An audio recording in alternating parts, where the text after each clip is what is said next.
Jewelers, Aaliyah here with some more sales tips for you because I love you and I want you to sell more jewelry. So I want to talk about objections. Now I have two exercises for you. One, as a team, you should all be coming up with a list of objections why someone might not be buying something.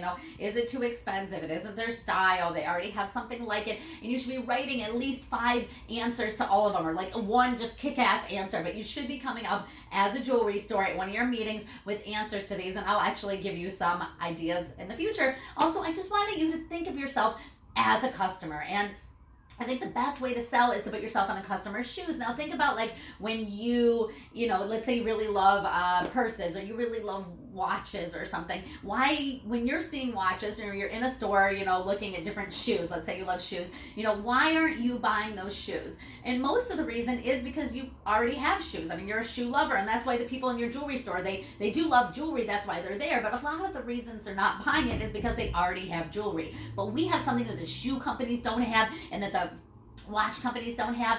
It's the trade-in, and it is so magical. It just kicks all the objections butts because it makes you. It's all about the feeling. Let me just kind of give you an example. Mrs. Johnson, you've been looking at this ring for the last 2 hours, and I know you love it. Do you have any jewelry you don't wear? But do you have any rings that you don't wear, or maybe some earrings or necklace? Why don't you bring those in, and we'll use it as a trade-in towards this purchase? Now, what you're doing is you're making them feel responsible. Again, it's not really what's logical, or even if they only bring in some costume jewelry, it's the feeling of being responsible. And that's what they want, and that's what makes them feel good about the purchase. And I think so one of the objections you're gonna get in your jewelry store is, oh, I already have a piece like it, or I love these earrings, but I already have earrings. But if you use the trade-in, you will kick that objection's butt. So, the next objection I want to talk about is price. Now, a lot of us, we don't talk about price until the customer kind of, gives us the hint that it might be too much.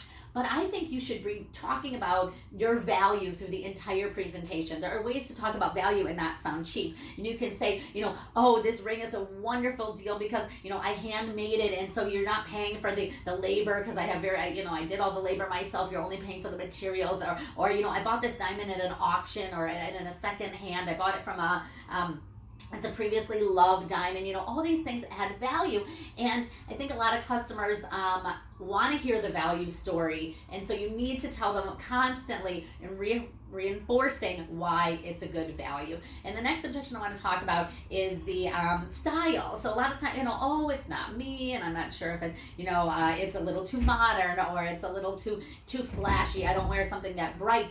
This is where jewelers are really missing the boat, because our return policies are way too strict. I mean, REI and Amazon, the reason they kicked butt is because they let you return it and you let you try it. And something, like even the car companies let you take it for a test drive. Consider it a jewelry test drive. Tell your customer, Mrs. Johnson, you've been looking at this ring for 2 hours. Why don't you give me your credit card, and then you can take it home and you can, enjoy it, and you'll get so many compliments. I bet you'll love it. But if not, come back in 2 weeks. Just bring it back. It's no big deal. I know a jeweler that got in trouble if she didn't get enough returns because it meant she wasn't pushing hard enough. So I think we should really, custom, I get it, it's different, but anything that's not custom, you should be pushing the returns. And the last thing I want to talk about objections is that don't be afraid to ask your customer, Mrs. Johnson, you've been looking at this ring for the last 2 hours. What is keeping you from just buying it right now? What's holding you back? Because sometimes just asking them is the best way to get the answer. And then just really, really listen, because sales are made not by your talking, but by listening to your customer and what they're really saying. So I know I talk fast, but that's because I know all of this isn't for everybody, but hopefully there's pieces here and there that you can use to help you sell more jewelry.